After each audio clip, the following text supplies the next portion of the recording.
Oke, jadi kita mulai aja untuk sesi praktis break class pada malam hari ini. Sebelumnya aku ucapin terima kasih banyak karena sudah hadir dalam sesi ini, Mas Iko Dimas ya. Jadi kita akan melanjutkan lagi materi yang sebelumnya ya.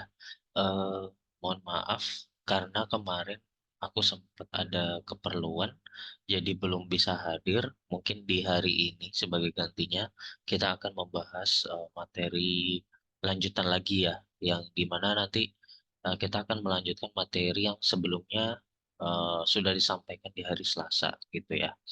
Nah, mungkin agak sepi ya malam malam ini ya. Coba aku cek dulu di breakout roomnya.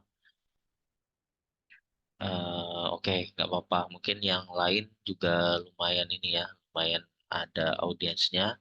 Tapi kita tetap ini juga aja ya profesional untuk mengajarkan dalam sesi ini gitu. Oke, jadi mungkin aku minta maaf juga karena nggak bisa terlalu maksimal karena kebetulan aku lagi di luar kota. Jadi bisa ini ya apa untuk nadanya mungkin tidak semangat seperti biasanya gitu nggak apa-apa. Tapi aku tetap akan coba untuk ini profesional untuk mengajarkan materinya seperti itu. Nah, melanjutkan untuk materi yang kemarin kita itu udah sempat membahas tentang operator, list, tuple, kemudian ada dictionary dan sebagainya gitu ya. Nah, jadi malam hari ini kita akan lanjut lagi ke kondisional ya. Nah, kondisional mungkin kita akan membahas sampai di objek dan juga kelas ya. Dan juga kita akan masuk ke datetime ya. Datetime sama modular. Oke. Nah, jadi di Python itu ada namanya conditional and if statement. Nah, jadi ada beberapa logical condition secara ini ya, secara matematis itu ada beberapa hal. Ya. Nah, ada equals, equals itu berarti sama dengan dua kali. Itu ibaratnya kayak komparator gitu. Nah, komparator apakah apa dari expression ini antara variabel A sama variabel B itu apakah ada kesamaan value atau tidak gitu. Equals itu kan berarti sama dengan, not equals itu berarti tidak sama dengan. A tidak sama dengan B itu. Less than berarti kurang dari, less than or equal itu berarti kurang dari sama dengan, greater than berarti lebih besar, greater than or equal to berarti lebih besar sama dengan gitu. Nah, expression yang ada di atas ini itu tuh bisa kita implementasikan dalam bentuk kondisional seperti ini ya. Jadi kita punya dua variabel gitu ya contohnya. Nah, kemudian kita akan bandingkan gitu menjadi bentuk expression gitu satu line. Kita punya variabel A sama dengan 33, B sama dengan 200. Nah, terus di sini dicek B lebih besar dari A. Apakah pernyataan itu benar? Kalau benar, maka dia akan menjalankan print B is greater than A gitu ya. Nah, kemudian kita harus menggunakan indentasi, yang dimana indentasi itu berfungsi untuk menandakan bahwa sintaks tersebut itu berada di dalam if statementnya atau tidak. Dia ada di luar atau ada di dalam, gitu ya. Kalau misalkan di dalam if statementnya itu nggak ada sintaks, maksudnya nggak ada indentasinya, itu nanti akan dibaca kosong. Kalau kosong, dia akan mendapatkan error, seperti itu. Nah, kemudian elif. Elif itu else if ya, sebenarnya singkatan dari else if. Yang dimana itu adalah opsi lain ketika kondisi ini tidak terpenuhi. Tuh. Jadi ada beberapa kondisi yang dimana kondisi itu bisa kita buatkan beberapa expression. Kalau misal kondisi yang di atas tidak memenuhi, dia akan mengecek kondisi yang di bawah. Kondisi yang di bawah tidak memenuhi lagi, dia akan mengecek lagi yang di bawahnya. Kalau yang di bawahnya kosong, berarti dia nggak akan melakukan apapun. Itu seperti itu ya. Kalau elif itu berarti opsi lain gitu. Nah, dicek A sama B itu sama dengan 33 gitu ya. Nah, B lebih besar dari A. Pernyataan itu benar, salah. Nah, dia akan ngecek untuk kondisi yang di bawah. Kalau pernyataan yang kondisi yang di bawahnya benar, berarti dia akan menjalankan kondisi itu. Gitu. Itu ya. Kemudian else. Nah, else itu berarti final condition sebenarnya. Kondisi yang paling terakhir. Kalau misalkan antara if sama elif itu nggak ada yang memenuhi, dia akan menjalankan else. Itu ya. dan else itu penulisannya tanpa expression seperti ini. Jadi kalau misal kedua kondisi ini tidak terpenuhi, dia akan menjalankan else ini. Gitu. Seperti ini. Nah, terus kita juga bisa bikin short and if ya. Atau kita biasanya sebut ternary if. Jadi bisa betul ya seperti ini. If expressionnya apa, titik dua, print. Gitu. Kalau mau pakai else, berarti bisa ininya outputnya dulu apa, if expression. Terus else, outputnya apa. Tuh, tuh. Jadi bentuk ternary ya, ternary operators gitu. Kalau mau pakai apa, if else gitu bisa seperti ini. Gitu else print, if lagi else print.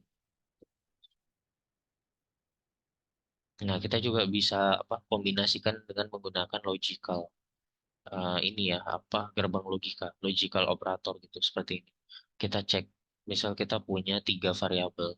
Kalau A lebih besar dari B dan C lebih besar dari A, maka dia akan melakukan apa? Ketika kondisi ini dua-duanya benar, dia akan melakukan kondisi sintaks menjalankan sintaks yang di bawah sini, gitu ya. Bisa and, bisa or, bisa not, gitu. Terus kemudian kita bisa menggunakan nested if juga, yang dimana nested if itu berarti if bersarang, gitu ya. Ketika kita punya if, terus kalau kondisinya memenuhi, dia akan dicek lagi kondisinya. Kalau kondisinya itu memenuhi lagi, dia akan menjalankan sintaks yang ada di dalamnya. Gitu. Jadi nested if gitu.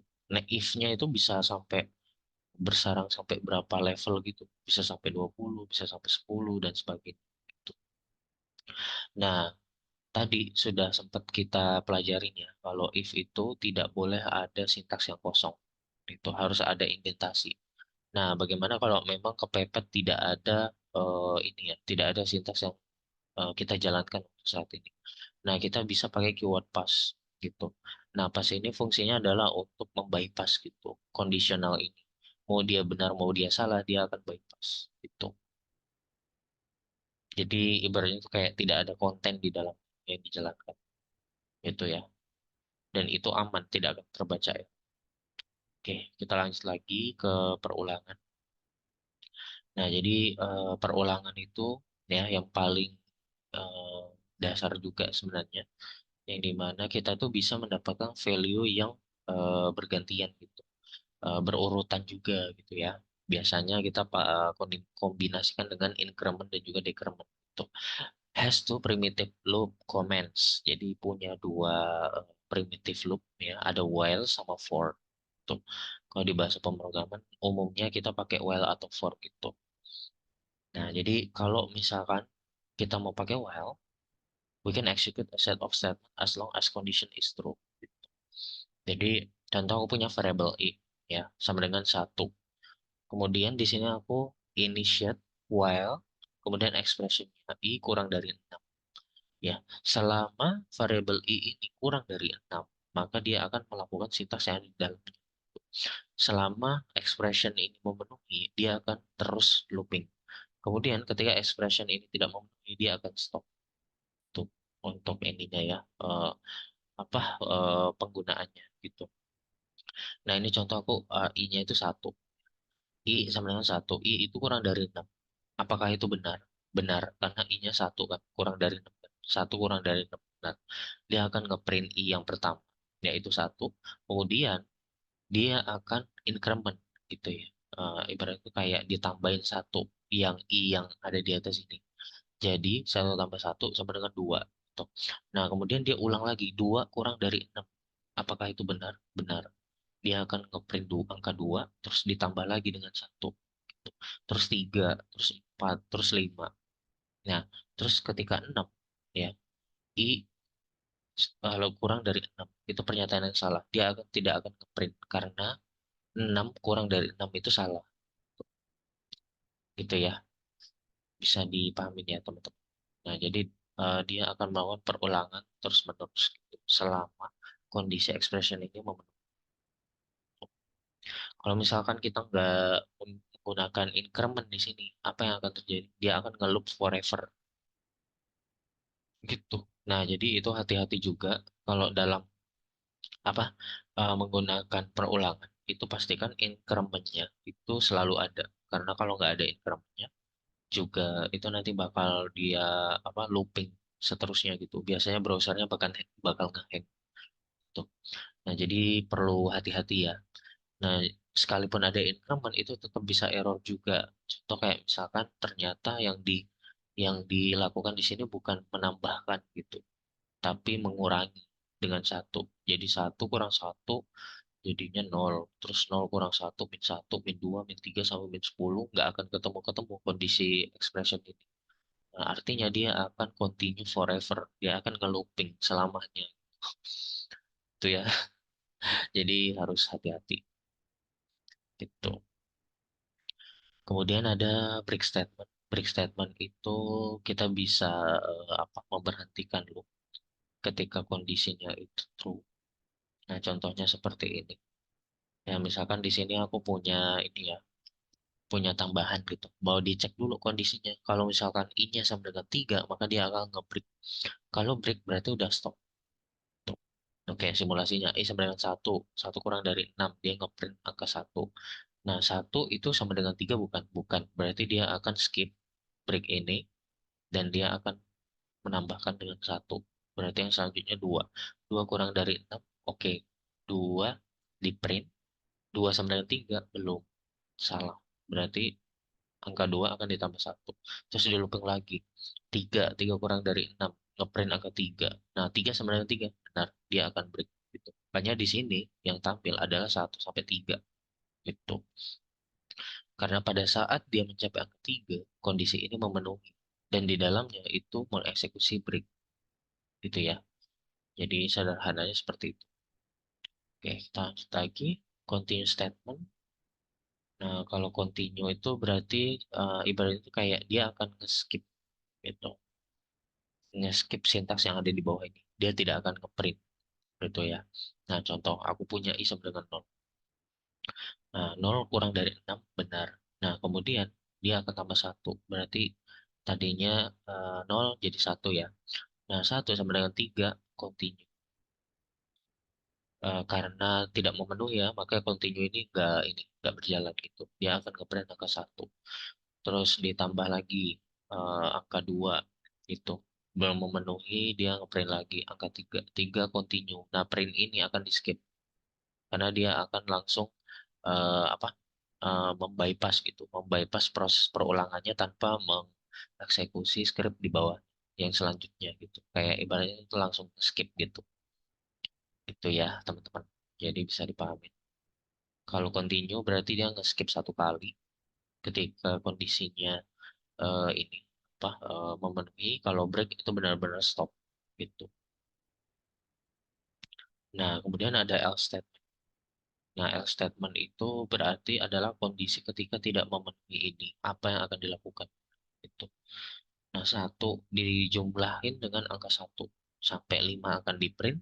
Kemudian ketika angka 6 ya mencapai angka 6 berarti 6 kurang dari 6 ini akan salah ya, berarti expression. Maka dia akan skip dan menjalankan yang ini itu di akhir. Itu ya, teman-teman. Kita lanjut lagi.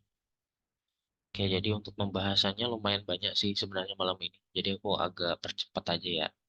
Nanti teman-teman bisa lihat di hasil rekamannya aja. Nah, kemudian yang selanjutnya itu adalah for loops. Nah, ini sebenarnya mirip-mirip seperti while, tapi kita tuh ada patokan. Patokannya itu dalam bentuk apa? Nah, misalkan di sini kita itu menggunakan list, tuple, dictionary, set, atau string gitu ya. Nah, kelima hal ini itu tuh bisa kita looping karena itu tuh sudah dalam bentuk apa ya? eh dalam bentuk objek gitu. Ya, variabel yang isinya itu ada banyak variabel di dalam. Nah, list itu seperti ini. Jadi ada satu list isinya ada string buah-buahan seperti ini ya. Masuk ke dalam variabel for each. Ketika kita ingin looping, berarti sintaksnya itu pakai keyword for x in fruits, berarti x ini ya, x ini adalah value yang di looping. Kemudian in di dalam fruits itu adalah listnya, itu list yang akan di looping itu. Nah, ketika kita loop, nanti kita print X-nya. Berarti yang dimaksud di sini adalah ngeprint value-nya gitu dari masing-masing yang di looping. Gitu. Seperti ini contoh. Jadi apple, banana, chicken. Gitu. Dia akan nge-looping satu-satu. Kalau misalkan di sini isinya 30, dia akan memprint sampai 30 value di dalam. Itu untuk sederhananya ya, yang for. Looping through a string. Itu string itu sendiri juga sebenarnya adalah a list ya, yang iterable, yang bisa di looping seperti ini. Jadi kalau kita punya string banana, terus kita looping pakai for, kita print, dia jadi seperti ini. Jadi satu per satu huruf itu adalah satu value di dalam string itu. Pakai break statement juga bisa sama seperti while. Ya, kalau misalkan ini apanya yang di looping itu adalah banana, misalkan X-nya, maka dia break. Makanya di sini cherry-nya nggak muncul karena banana itu adalah value kedua. Gitu. Nah, di sini ada kondisional. Kalau banananya muncul, ya X sama dengan banana, maka dia akan break. Gitu. Oke, kita lanjut lagi. Continue statement juga sama seperti apa while ya. Di while dan di for juga ada continue statement seperti itu. Fungsinya juga sama, dia akan nge-skip banananya. Jadi yang di print adalah apple dan cherry-nya aja. Gitu. Kemudian range function. Range itu berarti kita tuh mempunyai asumsi bahwa kita punya data itu yang urut gitu, mulai dari angka 0 sampai angka sekian. Kalau range-nya 10 berarti dari angka 0 sampai 9. Nah, kenapa sampai 9? Karena ibaratnya itu kayak panjang data. Kalau misal kita mau mencetak angka dari 1 sampai 100, nah itu berarti range-nya adalah sampai 101. Nah, tapi angka nolnya di awal ikut ya, karena memang mulainya adalah perhitungannya dari nol kalau indeks gitu. Nah, ini range 6 itu maksudnya dia akan ngeprint X ini. Itu dari 0 sampai di increment ya, di increment ke atas itu sampai sebanyak 6 6 value gitu. Contoh ini 0, 1, 2, 3, 4, 5. Itu kan ada 6 ya totalnya. Gitu. Nah, jadi dia akan ngeprint X itu sebanyak 6 kali. Gitu. Increment gitu ya. Nah, terus kita bisa pakai ini juga apa batasan gitu. Yang mau kita print itu adalah mulai dari indeks ke berapa? Ketiga gitu ya. 01, 012. Berarti mulai dari indeks yang ketiga ya. Indeks ketiga itu berarti 2345 seperti itu. Bisa dipahamin ya. Oke, kita lanjut lagi.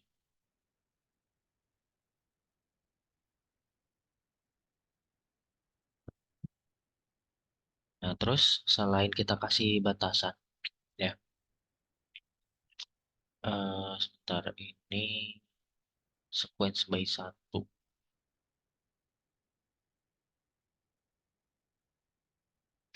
Oke. Nah, ini dua ini berarti starting value-nya ya. Starting value-nya itu dari dua. Dua, tiga, empat, lima.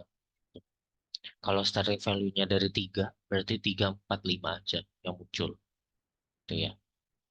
Nah, kemudian kita juga bisa apa, set untuk increment-nya itu bukan satu. Misalkan kita mau menjumlahkan dengan tiga gitu.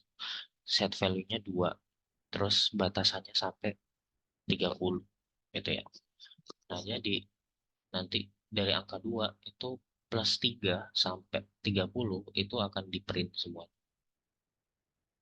Jadi di sini bisa teman-teman lihat yang di print adalah 2 tambah 3 5, 5 tambah 3 8, tambah 3 11, tambah 3 14 sampai 29.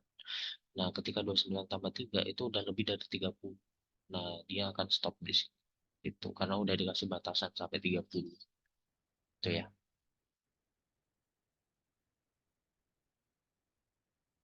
Nah, terus else itu juga sama ya. Posisinya seperti while juga.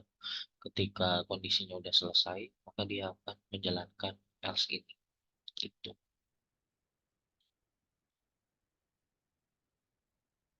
Terus bisa dibikin if juga ya, sama seperti while itu ada di dalamnya.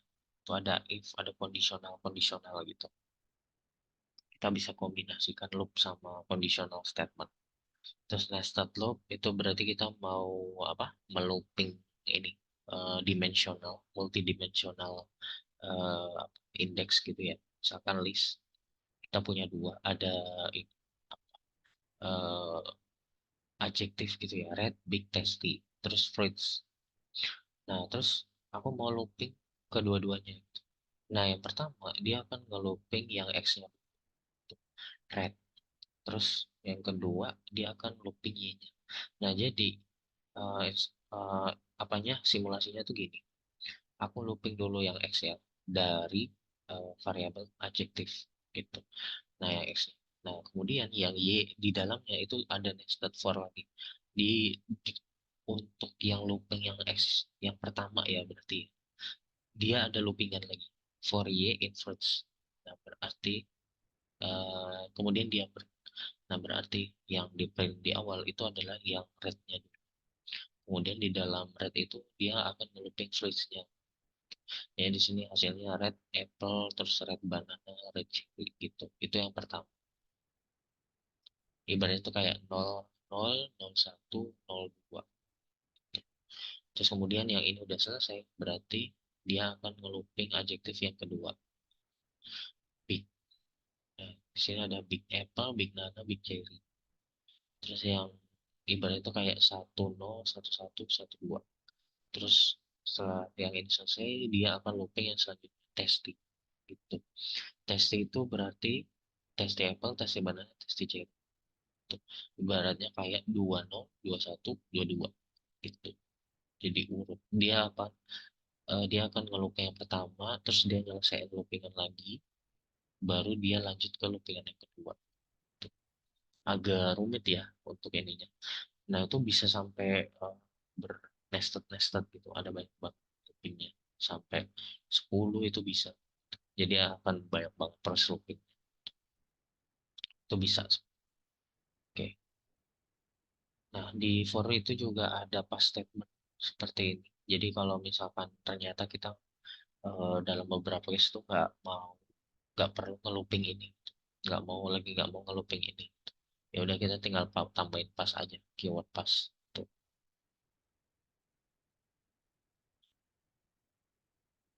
Oke, kita lanjut lagi ke function. Oke, kita masuk function. Nah, jadi function itu sendiri adalah sebuah blok codingan yang akan berjalan hanya ketika function tersebut itu dipanggil gitu. You can pass data known as parameters into a function. Jadi kita bisa nge-passing data yang kita ketahui sebagai parameter menjadi sebuah function. Nah, untuk implementasinya kita bisa menggunakan keywords def seperti ini. Def keyword. Def spasi nama functionnya. Pakai dalam kurung seperti ini, titik dua, terus apa yang dijalankan. Gitu. Secara pemanggilannya juga sederhana. Kita tinggal panggil nama functionnya aja pakai dalam kurung seperti ini. Gitu. Nah, kalau misalkan kita nggak manggil functionnya, ya, tinggal kita hapus. Dia nggak akan berjalan isinya yang di dalam. Isinya jadi kosong gitu. Seharusnya kosong ya, karena seperti ini kosong. Karena dia tidak, karena kita tidak memanggil functionnya. Kecuali kalau kita panggil, maka dia akan ngeprint apapun yang ada di dalamnya. Gitu. Oke, kita lanjut. Nah, function itu tuh punya argumen. Argumen itu adalah apa ya? Sebuah value yang bisa kita kasih ke dalam function, yang dimana value tersebut tuh bisa kita manage di dalam ini, di dalam function gitu.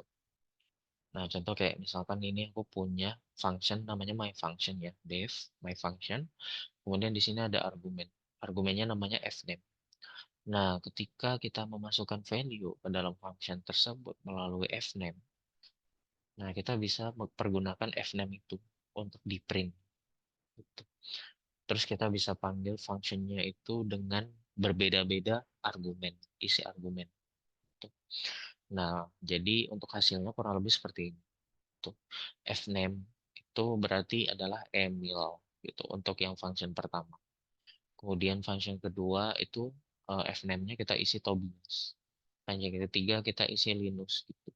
Nah, nanti hasilnya itu akan ngeprint tiga-tiga nama yang berbeda gitu sesuai dengan ini apa fname yang diisi, argumen yang diisi gitu. Itu ya, teman-teman. Kita memanggil tiga function di sini gitu ibaratnya. Oke, kita lanjut lagi. Hmm, Oke, parameter or argumen itu sebenarnya dua hal yang mirip-mirip ya. Nah, kemudian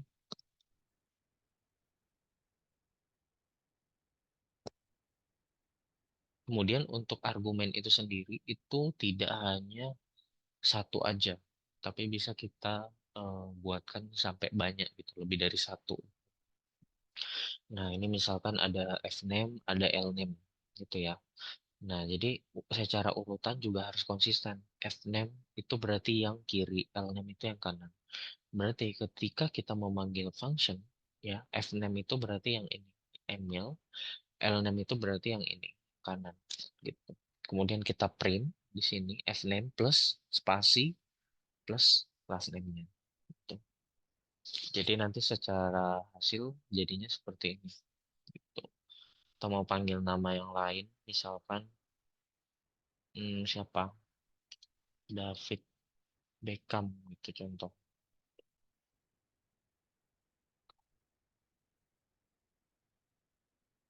Dia akan ngeprint dua seperti ini David Beckham. Gitu.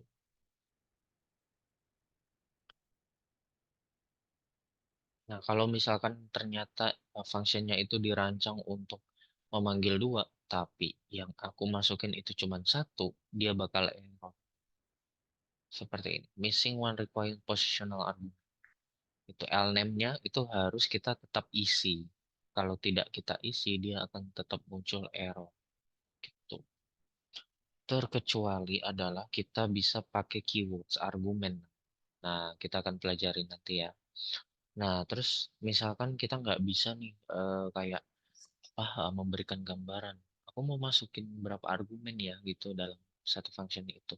Kita nggak tahu nih mau berapa. Toh, kita bisa pakai namanya arbitrary argumen. Nah, ditandai dengan bintang seperti ini. Bintang, kemudian nama argumennya. Nah, misalkan aku memanggil function di sini.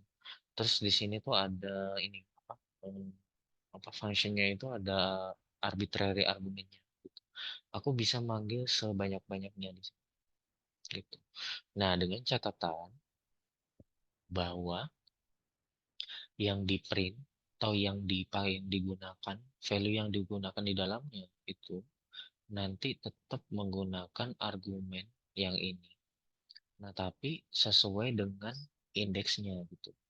Ini berarti indeks pertama, kemudian ini indeks kedua, ini indeks ketiga gitu. Nah, berarti ini ke 0, ke 1, ke 2 gitu. Nah, kemudian kita print the youngest child is its indeks ketiga gitu ya. Di sini 2 karena mulainya kan dari 0. Gitu. Jadi yang muncul adalah Linus.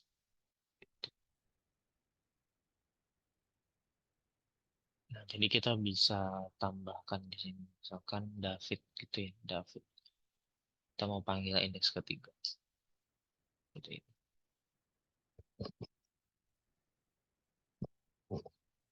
Gitu teman-teman. Jadi bisa dipahamin ya. Kita lanjut lagi. Nah, keyword argumen. Keyword argumen itu adalah argumen yang kita gunakan ketika kita mau menginitiate argumen dalam sebuah function. Itu tuh kita nggak tahu urutannya seperti apa gitu. Nah, contohnya adalah seperti ini. Aku punya function ya, seperti ini. Jadi ada cell 3, cell 2, cell 1 secara urutan argumen yang ada di sini gitu ya. Nah, tapi pada saat kita mau memberikan nilai ini nilai argumen di dalam functionnya, itu tuh kita tidak perlu urut seperti ini. Tapi kita bisa pakai keyword seperti ini. Child 1 sama dengan Emil. Itu tetap akan memberikan value ke sini gitu. Sekalipun dia itu di sebelah kiri sini. Padahal child 1 ini paling kanan gitu. Jadi dia tetap akan memberikan value child 1 itu sama dengan Emil. Child 2 itu Tobias, child 3 Linus. Gitu. Nah, jadi keyword argumen itu membantu untuk menspesifikasikan gitu. Apakah value ini tuh akan di-assign ke dalam argumen yang mana gitu. Bisa dipahamin ya. Kemudian kita lanjut lagi, ada arbitrary juga. Jadi kita nggak tahu mau mendefinisikan sampai berapa banyak ininya apa untuk argumennya. Jadi kita bisa buatkan aja seperti ini bentuknya. Fname sebenarnya Tobias gitu, Lname Revnesses gitu. Bisa sampai jumlahnya itu bisa lebih banyak gitu dari ini. Misal sampai 5 argumen gitu. Kemudian kita pakai arbitrary. Nah, tapi untuk memanggil value-nya itu tuh jangan lupa kita panggil indeksnya gitu.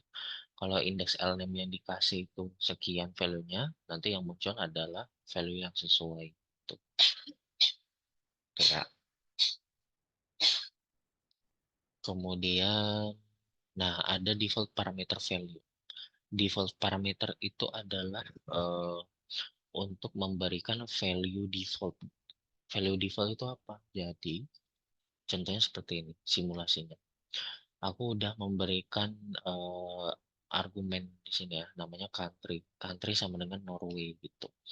Nah, eh, value Norway ini itu tuh tidak akan kita gunakan, tidak akan digunakan ketika eh, kita sudah memberikan value ke country-nya secara langsung. Kalau misalkan value-nya itu tidak ada, baru dia pakai ini gitu. Contohnya kayak misalkan aku panggil function Sweden. Nah, berarti yang akan digunakan adalah Sweden-nya. Norway-nya enggak, karena punya value. Itu yang kita masukin ke dalam function itu. Terus yang kedua India, berarti dia akan memanggil yang India. Tuh. Terus yang ketiga ternyata kosong. Nah, kalau kosong dia tidak akan error. Kenapa? Karena udah punya default value di sini. Itu ada Norway. Makanya di sini untuk yang urutan ketiga dia akan ngeprint I am from Norway. Tuh. Karena secara value itu tidak ada kosong. Makanya dia pakai yang default. Itu bisa dipahamin ya teman-teman. Nah, terus kita juga bisa ngepassing list gitu sebagai argumen. Tuh. Ini adalah salah satu best practice yang dilakukan untuk ini ya, untuk memberikan data yang banyak gitu, membypass banyak data ke dalam sebuah function gitu. Ya, selain kita menggunakan namanya ini arbitrary. Gitu. Jadi kita cukup punya satu list aja. Di dalam satu list itu ada banyak value di dalam itu yang kita butuhkan. Kita masukin ke dalam function, kemudian kita bisa looping isinya. Itu maksudnya ibaratnya kayak bisa kita pergunakan isinya, isi listnya gitu. Itu teman-teman. Nah, terus ada namanya return value. Jadi dia akan mengembalikan nilai sesuai dengan apa yang dimasukkan di sini gitu. Nah, kayak misalkan aku punya function ya, namanya my function. Kemudian di sini ada argumennya x yang di return, maksudnya nilai yang akan dikembalikan dari function ini ketika dipanggil itu adalah 5 dikali x. Nah, kemudian nanti printnya itu tuh di luar. Kenapa di luar? Karena nilai yang dikembalikan dari function ini ketika dipanggil itu adalah ini. Gitu. Jadi dia akan ngeprint ini, gitu, operasi ini. Gitu. Jadi di sini untuk sintaksnya berubah jadi print dalam kurung my function 3. Berarti nilai yang akan dikembalikan adalah 5 dikali 3. Itu sama dengan 15. Jadi yang di print adalah angka 15 seharusnya. Oke, seperti ini ya. Yang pertama 5 kali 3 berarti 15.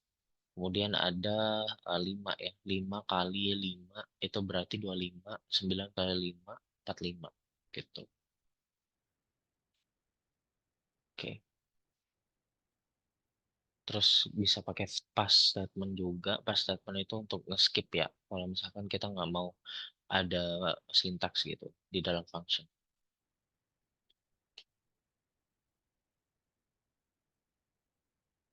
Posisional. Oh ya, ini sama aja sih sebenarnya. Oke. Nanti bisa dibaca aja ya teman-teman. Kita akan beralih ke kelas ya. Ke kelas. Cek. Nah, jadi di Python itu ada konsep namanya OOP ya, Object Oriented Programming. Nah, itu sedikit berbeda sama yang prosedural gitu.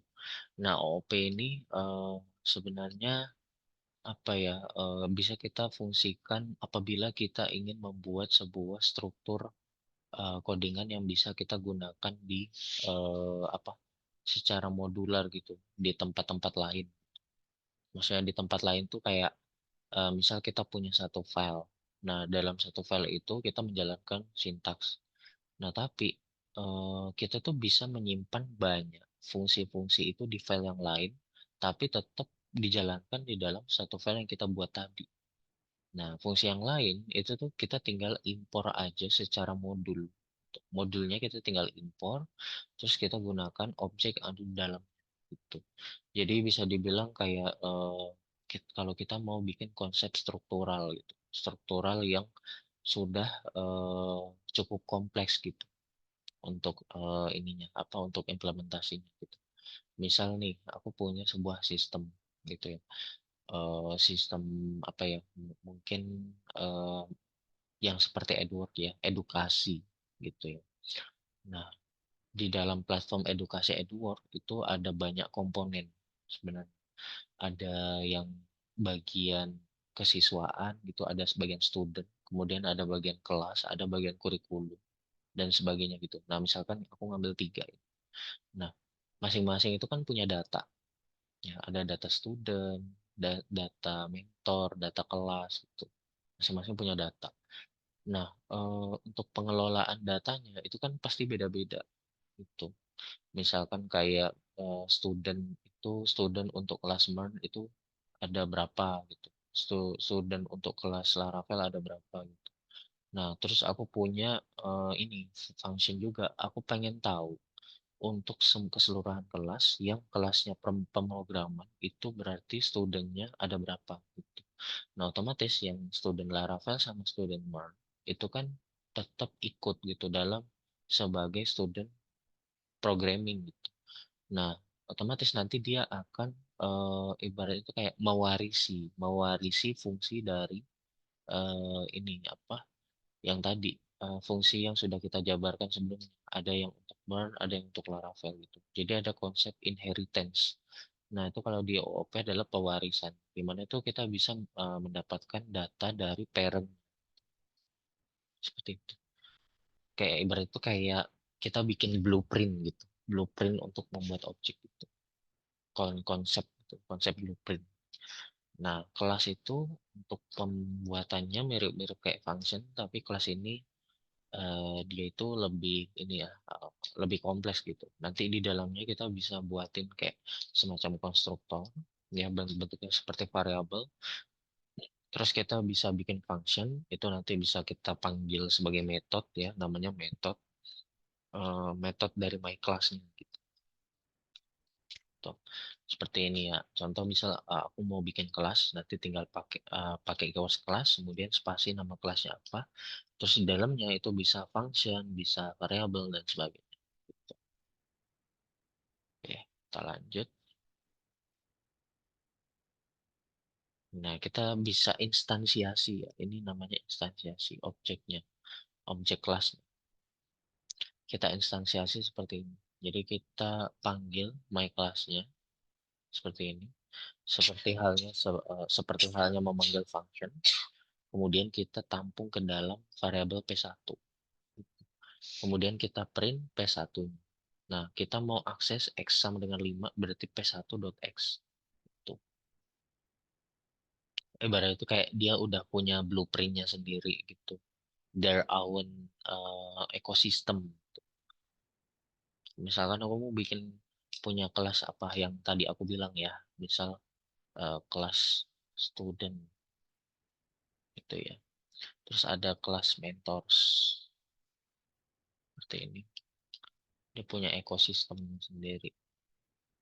Terus apa? X sama dengan 10. Ada satu lagi kelas apa? Kurikulum seperti ini. Terus X sama dengan 100. Nah, masing-masing itu punya X gitu. Masing-masing apanya kelas. Terus di masing-masing apa kelas juga misalkan punya devnya sendiri. Itu bisa dibikinin dev. Misal ada keperluan kita tuh mau menghitung jumlah student pemrograman. Berarti nanti kita kasih count programming student, nama metodenya gitu ya. Yang direturn adalah value dari semua siswa programming gitu. Misal 10. Jadi kita bisa panggil-panggil ini apa bikin-bikin function gitu di dalam my class. Oh ini sorry student seperti ini P1. Terus kita mau ngeprint apa count programming student, kita panggil seperti ini.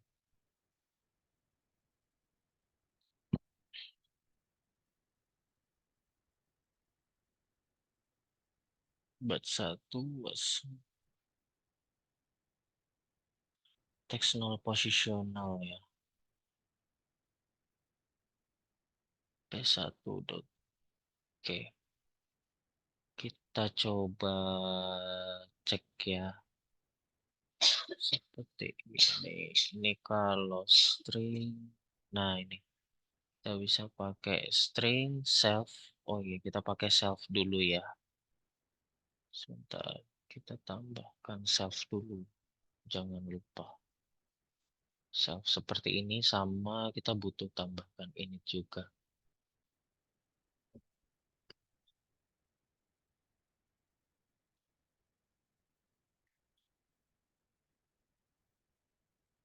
Nah, kita bisa tambahkan self. Nah, self ini sebenarnya buat apa? Fungsinya adalah untuk kita itu mau merujuk pada kelas yang mana. Self ini tuh ibaratnya kayak merujuk ke kelas studentnya gitu, kepunyaan apa dari student gitu, kelas student. Kalau misal kita mau pakein parameter ya, parameter itu nanti setelah self gitu. Misal count programming student ada parameter dikali 5-nya gitu ya. Maksudnya berarti ini misal ada parameter A gitu. Terus di sini dikali A gitu. Nah, jadi di sini misalkan aku isi 10 seperti ini. Aku klik run. Nah, jadi 10 dikali 10 jadi hasilnya 100 gitu, teman-teman. Jadi kita bisa bikin our own ini our own function di dalam sebuah objek student. Itu scope-nya masih di dalam student gitu. Oke, kita lanjut lagi. Eh, Nah, terus untuk mendelete objeknya kita bisa pakai del seperti ini ya. Oke, oke dari aku untuk kelas paling itu aja. Kemudian kita masuk ke ini sebentar ya, daytime sebentar ya. Jadi di Python itu ada konsep modular ya. Nah, ini mana kita tuh bisa memanggil sebuah function atau sebuah data itu dari file yang udah bawaan dari Python-nya, bawaan modulnya. Contoh kayak misalkan ini, kita mau menggunakan modul namanya modul datetime seperti ini. Nah, dalam modul datetime ini itu tuh sebenarnya udah ada metode yang digunakan untuk mendapatkan tanggal itu. Nah, untuk ketentuannya kita bisa panggil datetime.datetime.now. Jadi kita bisa mendapatkan tanggal dan juga jam spesifik di hari ini. Gitu, contohnya seperti ini. Diawali dengan import datetime gitu.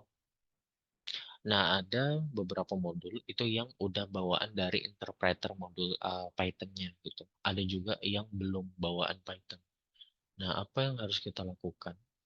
Yang harus kita lakukan untuk mengadakan modul tersebut itu adalah dengan cara kita menginstal terlebih dahulu modulnya. Seperti itu.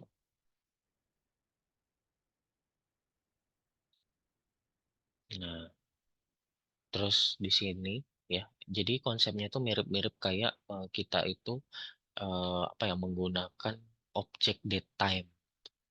Nah, datetime ini kalau kita cek itu sebenarnya isinya adalah udah dalam bentuk kelas gitu. Sama seperti tadi yang P1 tadi ya.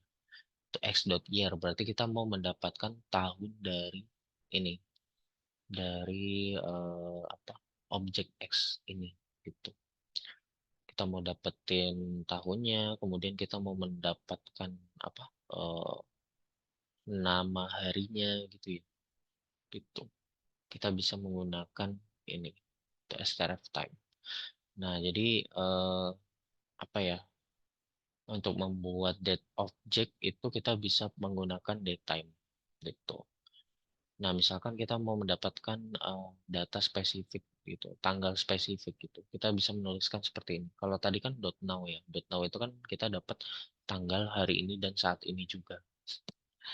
Nah, kemudian mau spesifik di tanggal berapa, kita tinggal isikan tanggalnya aja. Tuh, 2020 5/17.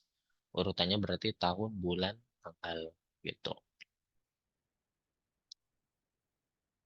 Nah, terus strf time method itu dalam beberapa case kita tuh mau mengetahui apa ya nama bulan, terus tahun, terus tanggal, terus hari.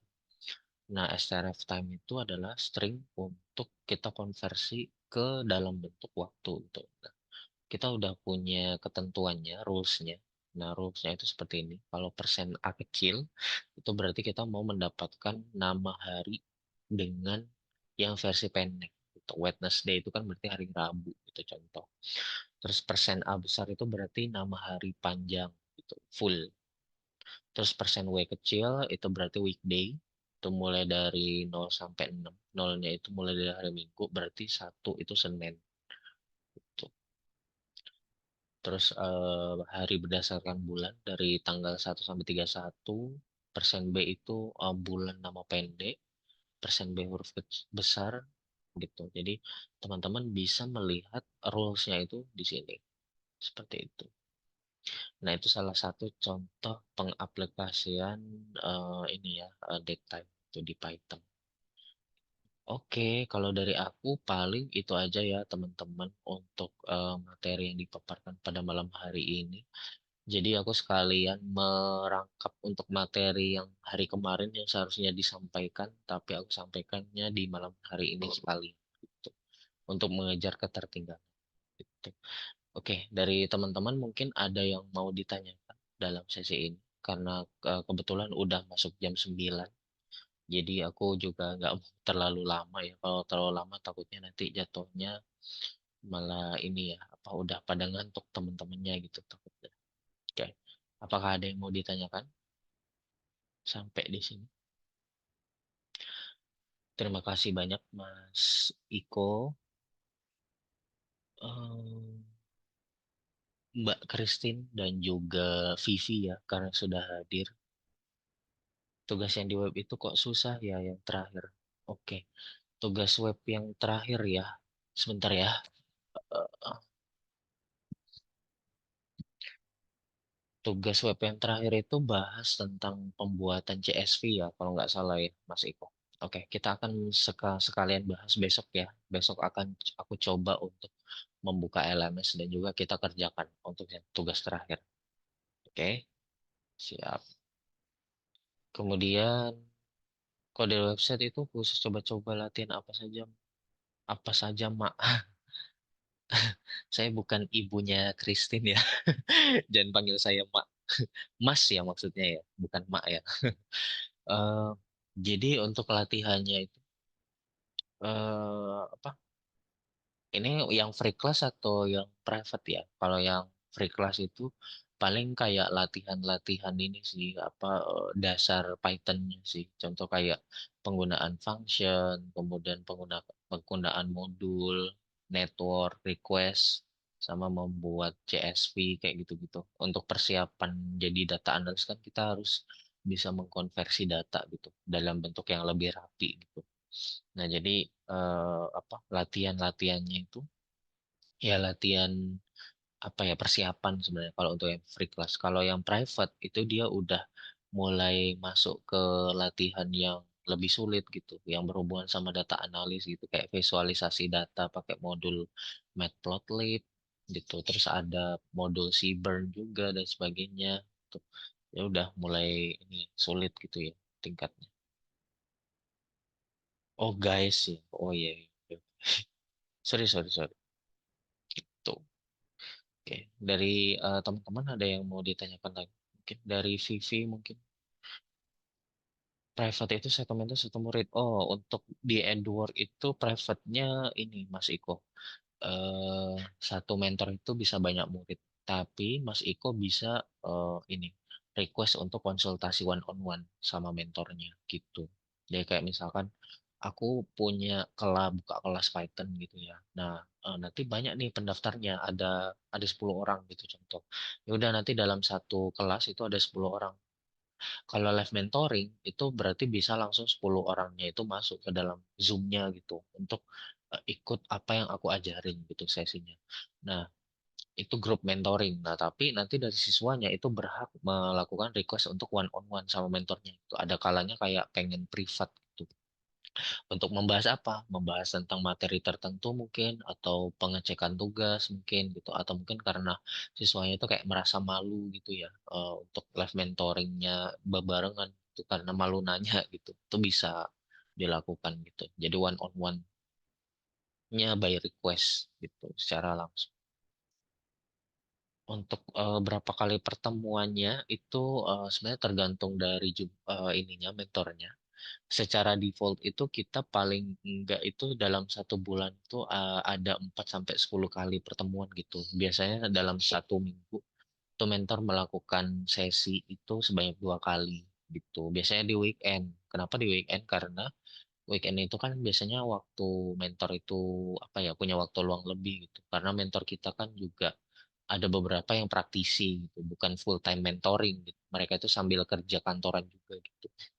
Jadi ada yang di weekend gitu di hari Sabtu Minggu biasanya mereka akan lakukan sesi live mentoring. Gitu. Untuk banyak pertemuan paling nggak minimal itu satu kali satu minggu satu pertemuan. Apa dari Python ini bisa untuk buat interface sebuah brand atau web bisa. Kita bisa pakai apa ya? Django mungkin. Nah, kita bisa pakai Django ini apa Christine coba dokumentasi.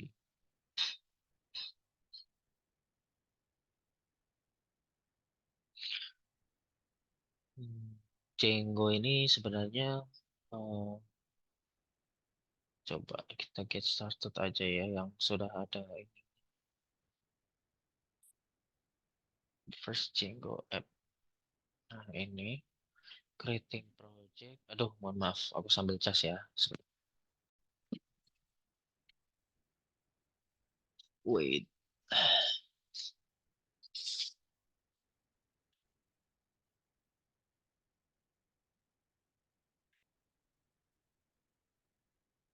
Oke, nah jadi Django itu adalah bahasa pemrograman.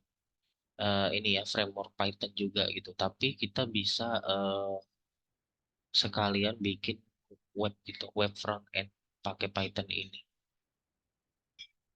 Sebentar. Kita bisa bikin API juga gitu di situ.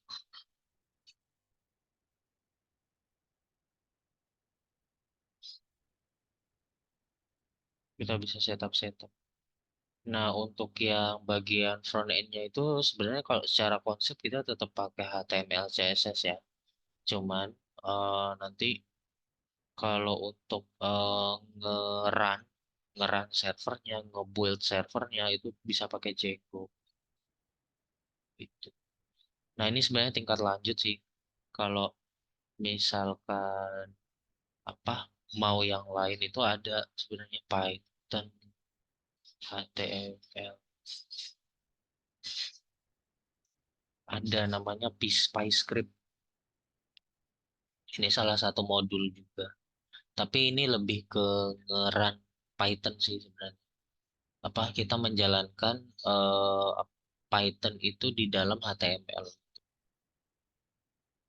Nah, ada namanya PyScript. Nah, seperti ini. Jadi dalam HTML itu ada tag namanya PyScript, PyScript script seperti ini. Terus kita print pakai kita masukkan sintaks Python di dalamnya. Tuh, ini ada example ya.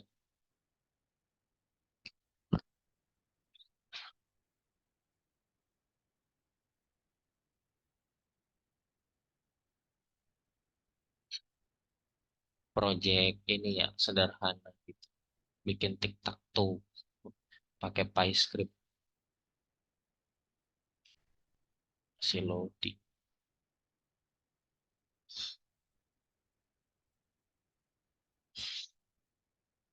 Ya, mungkin. Mohon maaf ya, koneksinya agak lemah. Tapi nanti kalian bisa explore aja ya sendiri. Jadi ada namanya PyScript, ada Django. Itu kita bisa sekalian integrasiin dengan front end gitu. Kita bisa bikin front end gitu menggunakan Python itu. Gitu. Itu ada lagi mungkin yang mau ditanyakan. Kalau untuk best practice-nya sebenarnya tetap pakai HTML, CSS, Bootstrap ya, atau pakai oh ya, kalau pakai framework CSS ya tetap pakai Bootstrap gitu untuk bikin interface-nya. Atau kalau udah lumayan advance, biasanya kita itu udah pakai namanya Vue.js, Vue.js, React.js gitu untuk bikin halaman front end itu. Kenapa? Karena itu sudah support sampai ini ya SPA, single page gitu. Eh, Terus bisa responsif juga. Responsifnya bisa jauh lebih mudah untuk dibuat gitu. Bedanya front end dan back end itu apa? Kalau front end itu UI UX sebenarnya, lebih ketampilan. Jadi kita punya data nih, Christine. Ya, kita punya nih, kita misalkan ya, contoh kita buka halaman witrischool.com seperti ini. Nah, yang kita lihat di sini adalah macam-macam. Itu tuh ada ini, ada namanya apa? eh ini namanya apa sih menu ya? Ada namanya menu di sini.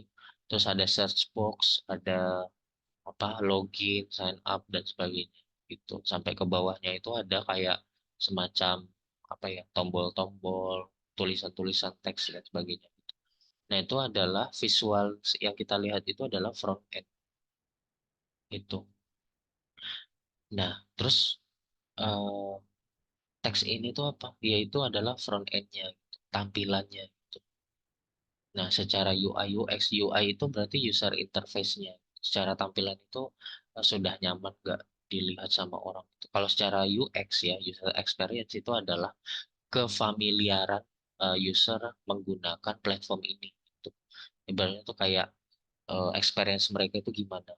Apakah mereka ketika mengunjungi Waitress School mereka udah cukup paham belum gitu. Kalau misal mau melakukan login, aku harus ngapain. Nah, semakin si usernya itu lebih mudah untuk memahami, semakin bagus, dinyatakan bagus UX-nya. Tuh. Nah, jadi front end itu singkatnya adalah berupa tampilan halaman. Nah, back end itu apa? Back end itu adalah ini apa kayak di balik di balik data yang kita peroleh dan kita visualkan secara tampilan seperti ini. Itu ada beberapa data yang kita terima. Nah, data yang kita terima itu adalah data-data yang berasal dari backend, dari database. Gitu. Sebagai contoh, aku tuh di sini punya beberapa bahasa pemrograman yang aku bahas di sini sebagai kurikulum, gitu ya. Nah, aku mau menambahkan bahasa pemrograman yang baru di sini, gitu. Oh iya, di sini ada Django juga ya. Ini buat backend sebenarnya Django ya. Nah, jadi Django ini bisa kita gunakan untuk bikin API. Gitu. Nah, terus kemudian apa? Bagaimana caranya kita tahu kalau ini tuh buat backend itu? Nah, kalau secara konsep backend itu sebenarnya nggak begitu terlihat gitu. Kalau secara visual, mereka itu adalah fungsinya untuk memanage data yang masuk atau bisa kita sebut sebagai transaksi dari database ke halaman front end-nya gitu. Misal kita mau melakukan login. Nah, ketika login itu data apa saja yang kita post ke server mereka gitu.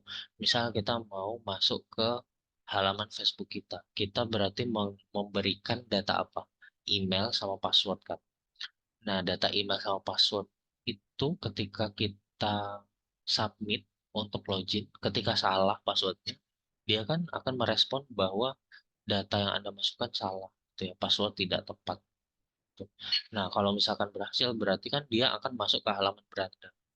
Nah, itu dari proses submit sampai masuk ke halaman beranda, sampai dia dapat pernyataan bahwa password itu salah, itu dihandle sama backend.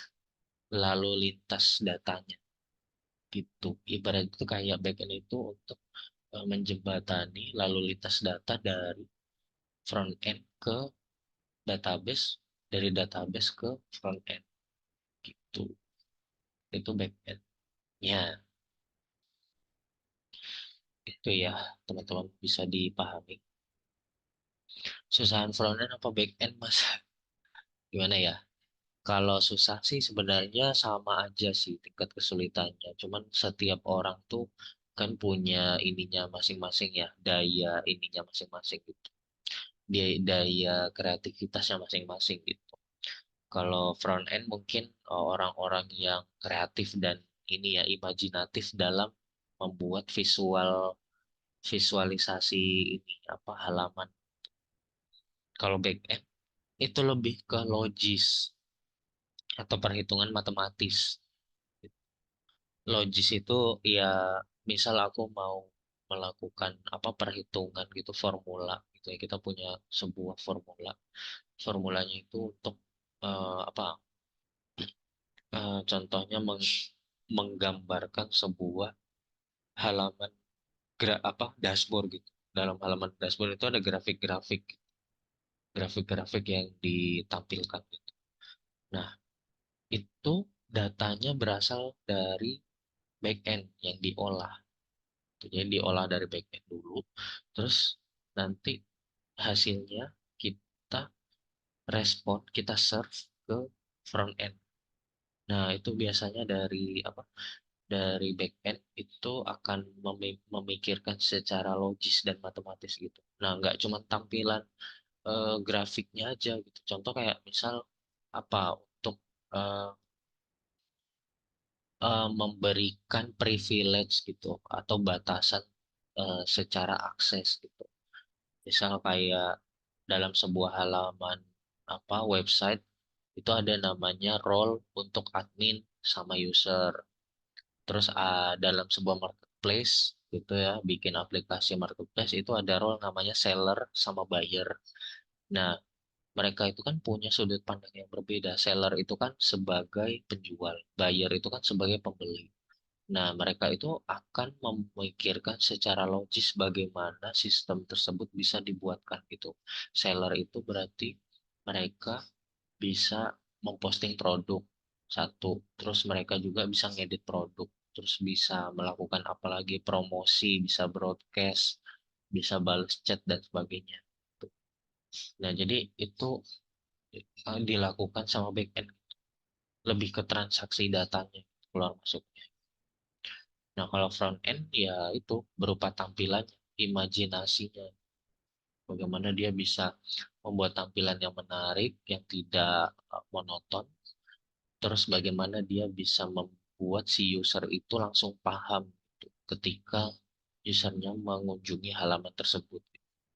Secara tombol itu berarti ngeklik yang mana, harus ngeklik yang mana, gitu, tanpa adanya panduan gitu. Nah, sebenarnya secara default perlu ada panduan gitu ya. Tuh. Tapi semakin usernya itu cepat menangkap maksud dari tampilan itu, semakin bagus UX-nya gitu. Oke, paling kalau dari aku itu aja ya, karena udah jam 9:04. Dari Kristen udah cukup ya, sama Vivi. Oke, jika sudah cukup, aku akhiri aja untuk sesi 5 days free class pada malam hari ini. Aku ucapin makasih banyak buat Christine dan juga Vivi karena sudah join. Kita akan melanjutkan untuk pembuatan proyeknya di besok hari ya, di hari terakhir. Jadi aku harap bisa memberikan ilmu yang bermanfaat lagi dan juga proyek yang bermanfaat gitu. Walaupun kecil-kecilan, tapi aku harap teman-teman bisa dapat ilmu dari situ. Oke, Oke, terima kasih banyak buat Kristen dan juga Vivi. Kurang lebihnya dimaafkan. Selamat malam, selamat istirahat. Thank you.